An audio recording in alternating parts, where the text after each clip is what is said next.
JBN, we keep you informed.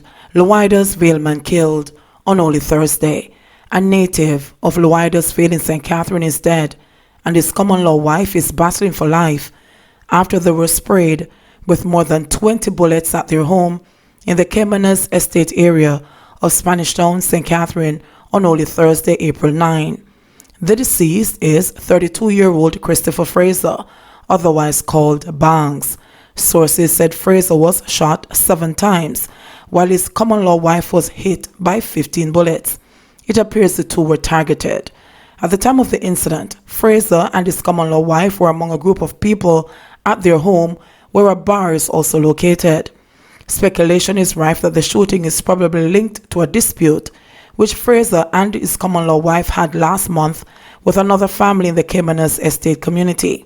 However, the Jamaica Constabulary Force JCF in a press release regarding the incident does not mention the dispute. According to the police, about 8:10 p.m. Frazer was playing dominoes at home with a group of friends when they were pounced upon by armed men. Several shots were fired, during which Frazer and a female companion were shot. The police were summoned and the injured persons assisted to the hospital, where Frazer was pronounced dead. However, the female was admitted in serious condition. The JCF said investigations are ongoing. Teen killed in St. Catherine crash. An 18-year-old died in a crash along the Salt Pond Main Road in St. Catherine yesterday. It is understood that he was an upper sixth form student of the Wolmer's Boys School in Kingston.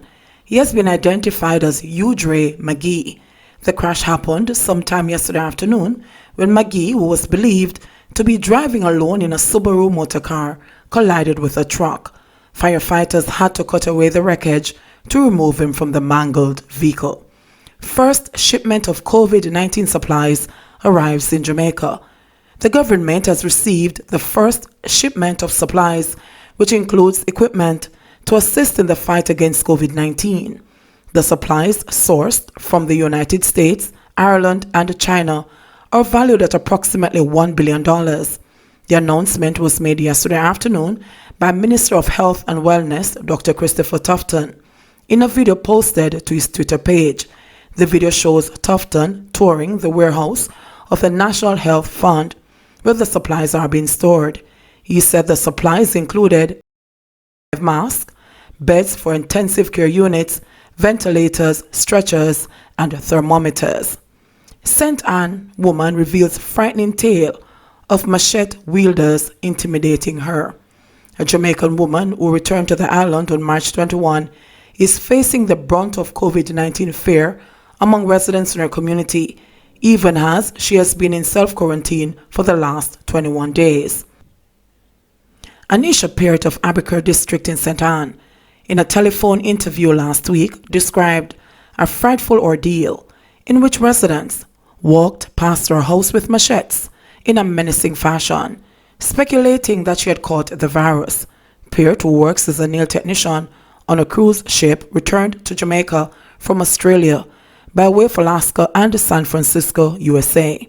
She complained that the government has been making blanket statements about some 5,000 Jamaicans who returned to the island between March 18 and 23 who have been deemed missing and is said to be non-compliant with the self-quarantine requirements, fearing that this is only fueling the discomfort of her neighbors.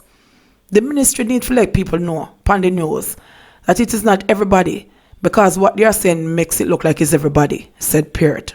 You have people calling me phone, people in my community staring at me and spreading rumors. So I stay in my house and close the grill. One of the time, 2 persons walked past my house and they were saying that them hear that somebody in the community have coronavirus, but them a walk with them cutlass. The woman added in evident distress. Me in my house, locked up by myself with the grill closed, feeling so stressed out, she said. Peart, who is also a mother, said that she has not been with her child since her return following the advice she received from an officer in the Ministry of Health and Wellness who had contacted her. I have my child, but I am by myself. It is very stressing, but I watch the news and put service on my phone and try to talk with my family and comply with the rules. But just I count down the days, Peart said. During a digital press conference on March 28, Prime Minister Andrew Holness warned that people who returned to Jamaica between March 18 and 23 and who were not compliant with the self-quarantine requirements would be quarantined in government facilities and charged. Before that, people in that category were also being urged to contact the Ministry of Health and Wellness. However, Peart argued that at the airport she was told, in addition to self-quarantining for 14 days, to contact the Ministry of Health and Wellness only if she became symptomatic. We were only instructed with this piece of paper to call if we have any symptoms, and that we must stay home for 14 days. If these people don't have any symptoms, they're not going to call in. How can they say that these persons are missing? She asked. If them reach me, how is it possible that they can't reach other persons and I get a brochure just like everybody else? Then tell we to call in only if we have symptoms, she stressed. After 14 days in self-quarantine, Peart said that someone from the Ministry of Health and Wellness contacted her and told her to remain in self-quarantine for another 7 days, although she was not showing any symptoms. While I was here at home, I was a bit concerned because I know the virus doesn't always show symptoms. So I called the number on the paper that them give me at the airport. I got a lady and me explained to her that I recently come back home, and so I asked her if me don't have any symptoms after the 14 days, should I do a test to know that I'm okay to go around my child? She said that I should take an extra day or two, and I should also go to the pharmacy and do a temperature check, and with that I will know if I'm okay.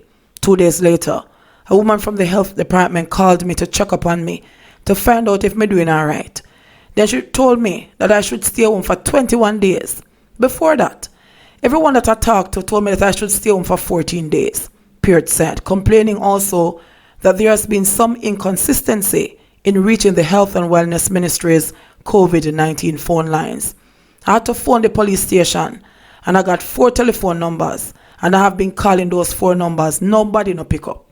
The piece of paper I got at the airport with the health alert notice number 876-633-7937, I called and I got a gentleman who put me onto another line and it went straight to voicemail. I tried to call back, no answer, said Peart. To date, the woman said she has still not shown any symptoms and is now out of self-quarantine. Inner city residents say harsh living conditions rule out social distancing. Government is stressing social distancing as one of the main practices to counter the spread of the dreaded COVID-19 in Jamaica. But for residents of several of the corporate area's toughest inner cities, such a practice falls short of wishful thinking. Tenement and big yard settings, poor housing conditions in enclaves where neighbors squeeze past each other in tight hallways, several persons living in small spaces, multiple family members sleeping in one room, and limited bathroom and washing facilities that are shared by some 20 persons at a time make social distancing impossible, they say. The residents' sentiments followed a risk analysis study commissioned by Cabinet last month, which found that more than 40 communities in the Kingston metropolitan area are the most at-risk places in Jamaica for transmission of the coronavirus disease. Spanish Town, Port Antonio, and Mobay were also featured in the top 50 hotspots for the spread of a deadly disease. Westmoreland and St. Elizabeth accounted for several warm spots for COVID-19 community outbreak, even as Jamaica now grapples with 69 confirmed cases. 20 people live in my yard and 9 people in the house. So I feel that social distance kind of hard for we, argued Danville Hamilton, who was among a group of youngsters hanging out on a corner in Southside, a hard-pressed community in central Kingston last week. Is one pipe, one cestant, and everybody come and wash them pot one place. If you forgot use the bathroom, you have to wait past somebody, so you have to socialize. Because if somebody there the pipe, you can't stay 3 feet away from them while you wait. So really no social distance now there on you, so, he summarized. Hamilton explained that in Southside, a single room is sometimes shared by up to 5 persons, after it is divided with ply, drywall, or curtains. There's little privacy for anyone, and at nights, common spaces like living rooms, halls, and verandas are converted into sleeping quarters for many. Making it to the bathroom, his friends explained, includes stepping over others, especially children who in most cases share beds or sponges on the floors with each other. There's a whole heap of people living at the yard them, with 14 or 15 people, and them they run each other every day, stressed Tevin James, explaining the subculture and the living conditions of the inner city communities versus uptown. So severe are the living conditions in Burbank, a seemingly forgotten inner city community off Windward Road in East Kingston, that residents there believe they would be doomed if one of them should catch the deadly coronavirus. There's no space for isolation if someone gets sick, they said. Listen, the most we can do is to try don't catch it. Because you see, if one person here catch it, the whole of we are catch it, stressed Christopher Roberts. We don't have no space, we're clustered, and we can't separate. It's one straight yard with all 4 family night. We use one bathroom, we use one toilet. Noting that there are many seniors in the enclave, he said for decades, governments have ignored pleas for proper houses in the community. All we have to do is just keep ourselves clean. Follow the people them advice, listen what them say and try to work with it. Only that we can do, Roberts stated. In the community, men, women, children and their pets squeezed through the narrow pathways, dotted with clothing lines and illegal electrical connections.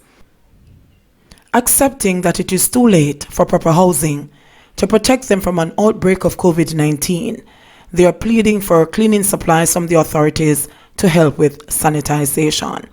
In a decrepit 2-story tenement in Backbush in Mountain View, St. Andrew, occupants tried their best to maintain their distance and keep the spaces clean. That was particularly difficult, however, in a small building said to house some 59 adults and children. Right now, me quarantine myself in. I'm a radio stuck pan zip, laughed Omar, otherwise called the OK Boss, a resident of the building. But you have to keep your space clean. You have to keep your surroundings clean and you have to listen. You can't be penny wise and pound foolish. You have to just follow the procedures and be strong in order to cope. Omar explained that he was particularly close to his next door neighbor, and that even though they still chat from time to time, they have been serious about maintaining their distance. One female resident gingerly squeezed past him as she made her way up a set of stairs to her quarters in South St. Andrew. Residents of Majestic Gardens laughed at queries about social distancing. For many in Bottom Backto, such concepts are as luxurious and unattainable as the benefit of an indoor toilet. No social distance, no they don't so. Look, you know, see people all over the place on the corner them, one woman said. JBN, we keep you informed. Please remember, subscribe, like, share, leave us a comment and click the notification bell to receive our daily news items.